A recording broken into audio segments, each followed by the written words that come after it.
नमस्कार दोस्तों, मैं आपका दोस्त दीपक मुत्रेजा।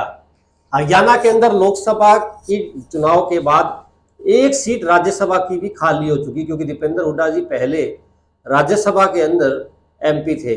वो लोकसभा से अब एमपी बन करके पहुंच चुके हैं, तो एक सीट हरियाणा के अंदर खाली हो चुकी है। बीजेपी का पूरा निशाना, पूरी नज़र जो है अब की बार राज्यसभा की इस सीट के ऊपर है। इसके लिए हालांकि कई बीजेपी के दावेदार भी खड़े हो चुके हैं, जो लगातार अपनी ताकत जो है दिखा रहे हैं, बार बार कार्यक्रम भी करवा रहे हैं ताकि उन्हें राज्यसभा में भेजा जा सके। आज हम इसी विषय को लेकर के बात करेंगे। हमारे साथ अजय मल्होत्रा जी हैं। अजय मल्होत्रा जी वरिष्ठ पत्रकार भी हैं, राजनीतिक विश्लेषक भी हैं। सर, आपका बहुत बहुत स्वागत है। सर, क्या कहेंगे जिस प्रकार से राज्यसभा की एक सीट हरियाणा के अंदर खाली हो चुकी है। हालांकि अभी तो चुनाव आयोग ने डिक्लेरेशन नहीं की है कि कब तक चुनाव होना है, लेकिन कांग्रेस तो कह चुकी है कि वो चुनाव नहीं लड़ेंगे क्योंकि उनके पास एमएलए कम है। बीजेपी की अगर बात की जाए तो बीजेपी के अंदर दावेदार ज़्यादा हैं, सीट एक है। हरियाणा की जो सीट है वो मेरे ख्याल 2 साल के लिए है। और बीजेपी की जो दुविधा है कि उनके लिए 3-4 कैंडिडेट हैं इसके लिए। अभी हाल ही में कांग्रेस में से भारतीय जनता पार्टी में किरण चौधरी जी शामिल हुई हैं। इससे पहले थोड़े दिन पहले अपने कुलदीप बिश्नोई शामिल हुए थे। तो इधर से पार्टी के जो मूल कैडर के लोग हैं, अभिमन्यु जी हैं, रामविलास शर्मा हैं, धनखड़ हैं, सभी कहीं ना कहीं चाह रहे हैं कि हम राज्यसभा में एंट्री लें। इसके अलावा भारतीय जनता पार्टी के साथ ये भी दुविधा है कि हम थोड़े दिन पहले उन्होंने बराला जी को बनाया था, एक जाट को वो बना चुके हैं। अब जाट को ही एडजस्ट करने के लिए उनके लिए थोड़ी दिक्कत है। फिर भी इन सब जितने भी अब ये कैंडिडेट हैं, इन सबसे ज़्यादा मजबूत इस वक्त किरण चौधरी दिखाई देती हैं, क्योंकि वो अभी शामिल हुई हैं भारतीय जनता पार्टी में। और भारतीय जनता पार्टी को भी लगता है कि किरण चौधरी जी तो ये बंसीलाल की पुत्रवधू हैं। और ख़ास तौर पे भिवानी ज़िला, जो पुराना भिवानी ज़िला है, उसकी 6 सीटें हैं: दादरी, लोहारू, बाजड़ा, भिवानी, तोशाम, भवानी खेड़ा। जी बिल्कुल। तो इन 6 सीटों पे भारतीय जनता पार्टी फोकस करना चाह रही है। और भारतीय जनता पार्टी जो ये विधानसभा चुनाव है इसको बहुत गंभीरता से ले रही है। ये तो समय बताएगा कि किरण चौधरी जी का कितना फ़ायदा उन्हें होता है, परंतु जो तत्कालिक रूप से दिखाई देता है या जिस उद्देश्य से किरण चौधरी जी को शामिल करवाया गया है, भाई इन 6 सीटों पे भारतीय जनता पार्टी उनके वर्कर्स को या उनका जो प्रभाव क्षेत्र है उसका फ़ायदा उठाना चाहती है। कुलदीप बिश्नोई भी बहुत भागदौड़ कर रहे हैं। इवन उनके जो वर्कर्स हैं उन्होंने 2-3 दिन से बयानबाजी भी शुरू करी है, अभी कुलदीप बिश्नोई को बनाया जाए राज्यसभा में। परंतु कुलदीप बिश्नोई के साथ जो दिक्कत है कि लोकसभा चुनाव के अंदर आदमपुर हल्के से ही बीजेपी हार गई। और कुलदीप बिश्नोई पर ये भी आरोप लगता रहा, अभी कहीं ना कहीं भीतरघात का भी आरोप लगा है, क्योंकि जो रंजीत सिंह जी हैं, तो रंजीत सिंह जी जो बीजेपी के उम्मीदवार थे, उन्होंने भीतरघात के आरोप भी लगाए हैं। इनडायरेक्ट उन्होंने कुलदीप बिश्नोई के बारे में कहा, और कुलदीप बिश्नोई कई दिन तक तो वो उसमें उतरे ही नहीं थे कंपेन में ही। तो ऐसे में कांग्रेस ने तो वाकओवर दे रखा है एक तरह से। अब भाजपा को तय करना है, और इवन रंजीत सिंह जी भी कहीं ना कहीं दावेदार हैं। तो भाजपा के लिए एक दिक्कत तो है, परंतु भाजपा इस सीट का विधानसभा में फायदा लेना चाहती है। भाजपा ये चाहती है कि विधानसभा चुनाव से पहले बना दिया जाए और उसका फायदा उठाया जाए। जहाँ तक कुलदीप बिश्नोई का प्रश्न है, गैर जाट वोट की बात है, उस उनको भाजपा का ये मानना है कि गैर जाट वोट हमें मिलेगा, परंतु टेक इट ग्रांटेड वो इसको नहीं ले रहे हैं, अभी भी मंथन पूरा है। हाँ, दावेदारी किरण चौधरी जी की सबसे ज़्यादा सशक्त है, क्योंकि उन्होंने जब शामिल हुई थी तो उनके जो कार्यकर्ता हैं या उनके नज़दीकी लोग हैं, वो उनका ये मानना भी किरण चौधरी जी को एमपी बनाया जाएगा, या श्रुति जी को बनाएं या किरण चौधरी जी को बनाएं, ज़्यादा चांसेस किरण चौधरी जी की। मतलब वो सशर्त जो है बीजेपी के अंदर शामिल हुई ये है। चर्चा है इस चीज़ की, तो इसलिए ज़्यादा अभी इसी कारण थोड़ा सा ये डिले हो रहा है, क्योंकि बीजेपी ये भी मैसेज नहीं देना चाहती भी कोई ताज़ा पार्टी में आया उन्होंने उसको पदाधिकारी बना दिया, उससे पुराने वाले कहीं ना कहीं नाराज नाराजगी आ हो गए। जाती है। और ये भी मतलब ये चाहती है कि भारतीय जनता पार्टी की भाई जो दावेदार हैं उनको भी कैसे सुलटा जाए, वो उनको भी थोड़ा सा पीसफुली वो करना चाहती है। तो इसलिए बड़ा मंथन चल रहा है, और मेरे को लगता है कि आने वाले जुलाई के एंड तक ये जितनी भी और कुछ राज्यसभा की खाली होंगी और ये अगस्त में चुनाव होगा। सर, जिस प्रकार से माना जा रहा है कि किरण चौधरी जी मजबूत दावेदार है, किरण चौधरी जी के आने से अब कुलदीप बिश्नोई जो खेमा है वो भी एक्टिव होने दिखा है। प्रतिदिन आप भी देखते हैं कि लगातार बयानबाजी जो है शुरू हो चुकी है, बयान आने लग गए हैं उनके कार्यकर्ताओं के, नेताओं के, कुलदीप बिश्नोई जी को राज्यसभा में भेजा जाए, क्योंकि वो लोकसभा की भी तैयारी में थे लेकिन लोकसभा का टिकट नहीं मिला तो वो नाराज हो गए थे। अब ऐसे में अगर कुलदीप बिश्नोई जी को राज्यसभा में नहीं भेजा गया तो वो फिर से नाराज हो जाएंगे। ऐसे में विधानसभा चुनाव फिर अब से अब एक्चुअली दीपक जी कुलदीप बिश्नोई जी के पास बड़े सीमित विकल्प रह गए। अब वो जिस तरह से कांग्रेस छोड़ के गए थे, अब कांग्रेस में उनकी वो स्थिति नहीं रहेगी। अगर वो आ भी जाएं कांग्रेस के अंदर, तो कांग्रेस के अंदर अब उन पर ज़्यादा मेरे को नहीं लगता कि ज़्यादा घास वगैरह डालेगी। कांग्रेस ने भी पिछले दिनों ये मन बना लिया कि जो लोग पार्टी को छोड़ के गए हैं उनको ज़्यादा एंटरटेन ना किया जाए।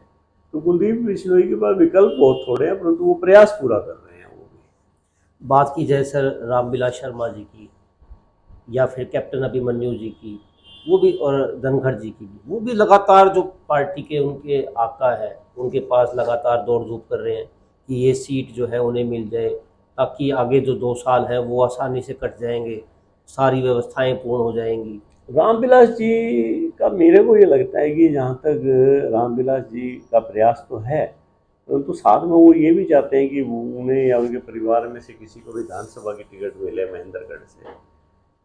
जहाँ तक हाईकमान है वो ज़्यादा रामविलास जी को एंटरटेन करने के मूड में दिखाई नहीं दे रहा। अगर उन्होंने रामविलास जी को एडजस्ट करना होता तो अब से पहले किसी न किसी तरह से एडजस्ट करते। जब पिछले दिनों 6 साल के लिए सीट रही थी, जब बराला जी को भेजा था, तो रामविलास जी की इक्वेशन मैंने देखा है कि पिछले कुछ समय से पार्टी के जो ऊपरी खेमे हैं मोदी जी या अमित शाह जी, वहाँ पर कहीं ना कहीं ऐसा है कि वो डाउन जरूर हुए हैं वहाँ पर। उसके कई कारण हैं, राजनीतिक रीजंस होते हैं।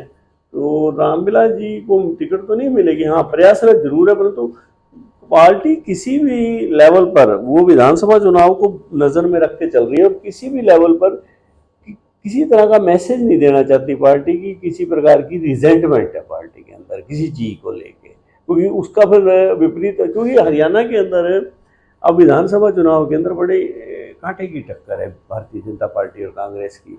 तो भाजपा ये भी नहीं चाहती कि थोड़ा सा भी इसका नेगेटिव मैसेज जाए। अगर क्योंकि जहाँ जब कांटे की टक्कर आ जाती है तो थोड़ा सा भी जो नेगेटिव मैसेज होता है वो एक सीट को ले बैठता है।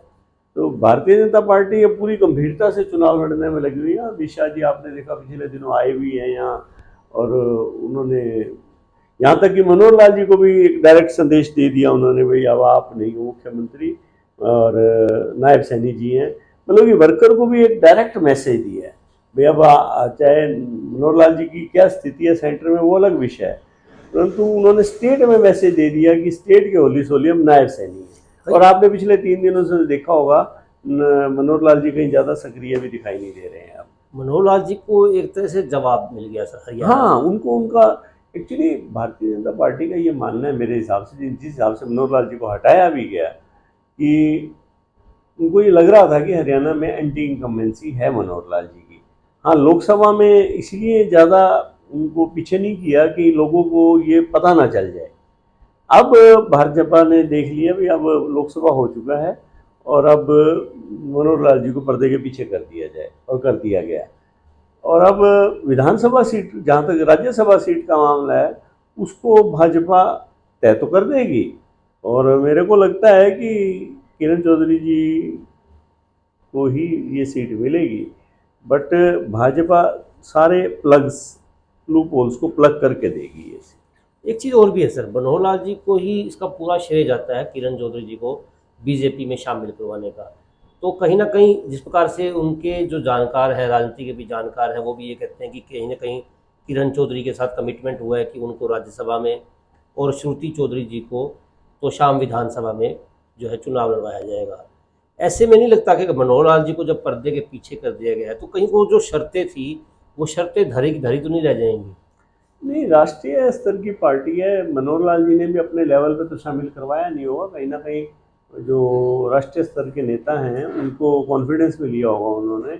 हाँ, थोड़ा सा पैरवी कमज़ोर हो जाती है।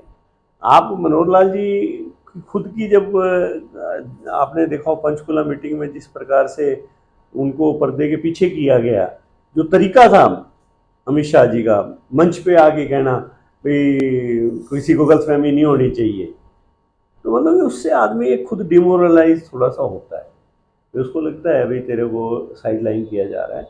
बाकी पार्टी में किसी को शामिल करवाना ना करवाना वो तो हाईकमान के साथ कमिटमेंट के हिसाब से किया जाता है। एक चीज़ और भी है सर, जिस प्रकार से कहा गया था कि परिवारवाद को बीजेपी साइडलाइन में करके रखेगी, मतलब परिवारवाद को पार्टी के अंदर नहीं आने जाएगी। कुलदीप बिश्नोई जी को भी इसीलिए ही टिकट नहीं दिया गया क्योंकि उनके बेटे को विधानसभा का टिकट दे दिया गया था। तो फिर उसके बाद कुलदीप बिश्नोई जी को एक तरह से सिर्फ और सिर्फ ये कहा गया था कि आप तो अब प्रचार करें। ऐसे ही वीरेंद्र सिंह जी के साथ भी हुआ था, जब वो उनके पुत्र बीजेपी के अंदर थे, हिसार से लोकसभा में एमपी बन गए थे, तो उनको भी घर बिठा दिया था एक तरह से। अब ऐसे में किरण चौधरी जी को अगर राज्यसभा में भेज दिया जाता है तो फिर उसके बाद तोशाम से क्या श्रुति चौधरी को लड़वाया जाएगा, क्या लगता है आपको? क्योंकि बीजेपी का केंद्र के स्तर पर और हरियाणा के स्तर पर भारतीय जनता पार्टी में वो मजबूती अब नहीं रही, और हरियाणा का चुनाव जीतना उनके लिए वो कुछ भी ताक पे लगा सकते हैं। उन्होंने जब अपनी कमिटमेंट को ही कह दिया कि 75, पहले ये कहते थे ना 75 साल से ऊपर वाले को नहीं करेंगे, हम नरेंद्र मोदी जी को ही बनाना पड़ गया दोबारा। तो अब वो आप देखना, राव इंद्रजीत की बेटी को भी कहीं ना कहीं एडजस्ट किया जाएगा, धर्मवीर सिंह के बेटे को भी एडजस्ट किया जाएगा, और कृष्ण पाल गुर्जर के बेटे को भी एडजस्ट किया जाएगा। कुलदीप बिश्नोई को भी किसी अन्य रूप में पार्टी एडजस्ट करेगी, तो ये नहीं कि उनको राज्यसभा ही है, किसी और रूप से एडजस्ट करेगी। अब जो ये परिवारवाद की बात है, ये इसके मायने खत्म हो गए। अब उनके लिए सबसे बड़े मायने हैं चुनाव जीतना। अब वो चुनाव जीतने के लिए अपने सारे असूलों को ताक पे रखने के तैयार हो जाएंगे, देखना भारतीय जनता पार्टी वाले। मतलब अब की बार जो है पूरी स्थिति जो है दूसरी तरह की दिखाई देगी। बदलाव क्यों? आप उन वायदे तो पता नहीं क्या क्या करती हैं राजनीतिक पार्टियां, परंतु धीरे धीरे वो जब राजनीतिक भूख होती है, सत्ता की भूख होती है, वो सारे वायदों को साइड में करवा देते। जिस प्रकार से बड़े बड़े आरोप जो है कांग्रेस पे लगाते थे लोग कि कांग्रेस परिवारवाद की आप ये देखो ना, आधी से ज्यादा कांग्रेस तो भारतीय जनता पार्टी के अंदर है। हरियाणा के अंदर जितने बड़े नेता हैं 50% से ज्यादा तो कांग्रेस से आए हुए हैं। तो ये असूलों की बात तो अब रेलेवेंट है ही नहीं। आप ये तो दावे हैं, ये तो खोखले वायदे और दावे हैं। बिल्कुल दोस्तों, जिस प्रकार से बताया जा रहा है, देखा जा रहा है, राजनीतिक समझ के लोग बता रहे हैं कि जिस प्रकार से उसूलों पे चलने वाली बीजेपी अब कहीं ना कहीं डगमगाने लगी है। उसूल डगमगाने लगे हैं क्योंकि अब तक तो कहा जाता था कि परिवारवाद हावी नहीं होने दिया जाएगा। 75 साल की उम्र की भी एक रिस्ट्रिक्शन लगाई गई थी कि 75 साल जिसकी उम्र हो जाएगी उसको चुनाव नहीं करवाया जाएगा, लेकिन अब वो भी टूटती हुई दिखाई दे रही है। अब हालात दूसरे हैं। इन हालातों में सिर्फ और सिर्फ चुनाव जीतना एक मोटिव है। उसी मोटिव को पूरा करने के लिए बीजेपी अपना पूरा जोर लगा रही है, अपने पूरे जोर से चुनाव भी लड़ेगी। परिवारवाद को भी शामिल अब की बार किया जा सकता है, ऐसी संभावनाएं हैं। खैर ये तो आने वाला समय बताएगा कि अब की बार राज्यसभा के अंदर हरियाणा से कौन जाएगा। किरण चौधरी जी जाएंगी, कुलदीप बिश्नोई जी जाएंगे, या फिर दाव किसी और का लगेगा, किस्मत किसी और की खुलेगी। खैर आपको हमारी वीडियो ज़रूर पसंद आई होगी। आज के लिए बस इतना ही, कल फिर दोबारा मिलेंगे। आज के लिए नमस्कार।